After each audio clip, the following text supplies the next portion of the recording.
As I understand it, it's very common in Latin America, rural Southeast Asia, parts of West Africa, to require a rape victim to marry the rapist. In Peru, gang rape members are all exonerated if one of them offers to marry the rape victim. Worse than that, in parts of the Arab middle world, as I understand it, rape is considered sex outside the marriage, so the law allows for whipping or imprisonment, and the culture condones killing or pressuring that victim into suicide. Is any progress being made to end these horrendous practices? Very little, unfortunately. And not only is there not enough enforcement of the laws, the way the laws are set up in many of those countries don't even allow, the woman is essentially punished for coming forth.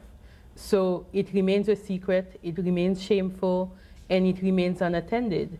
And the people who are empowered are the perpetrators because the woman has no recourse. Is rape of a woman in these countries also somehow used as a political weapon?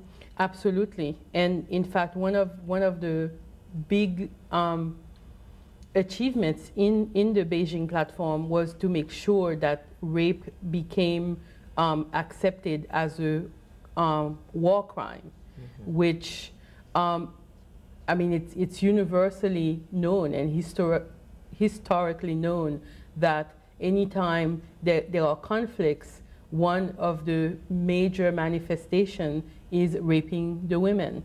And yet, most states don't have any legal statute regulation to really address that. And internationally, in fact, I would say there is more that has been done than at the specific local governments. And rape is not a crime of passion. It's a crime. It's aggression. It's not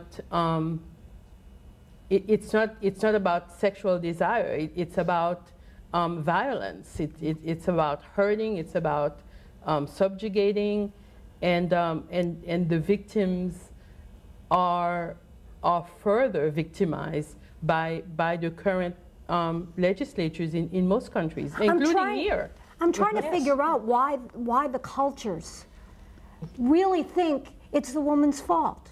Well, the American culture thinks that too. I mean, until recently. I mean, you're a feminist lawyer. You know. I mean, how much persuasion of how many judges and how many prosecutors has had to go on, and it's been pretty recent. I mean, I can remember when the two words marital rape. It sounded like a complete oxymoron. In fact, it was treated like an oxymoron. There was no such thing. That's right. And it's only because of women who really, I remember a woman who was called Laura X. Do you remember Laura X?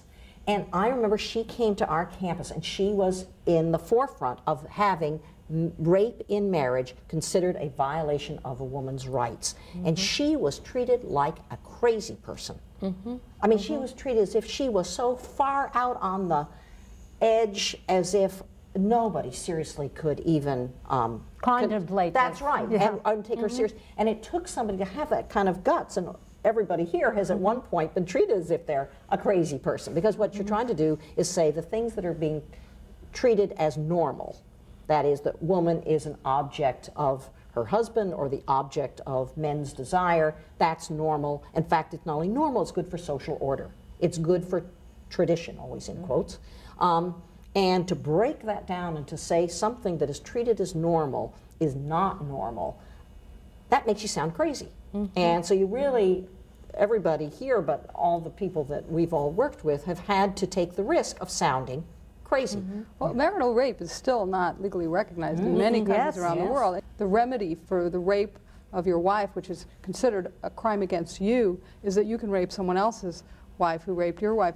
I think that when you look at practices like that, you really see the property concept of women, which underlies the refusal to recognize marital rape, because once you're married, you have a right to this woman in any way you want. So it doesn't make sense to the systems that you would have something like marital rape. This excerpt is brought to you by the Massachusetts School of Law, the leader of reform in legal education and a leader in multimedia education for the public. To view the full interview and for a full listing of MSL's programs, log on to mslaw.edu. Bye.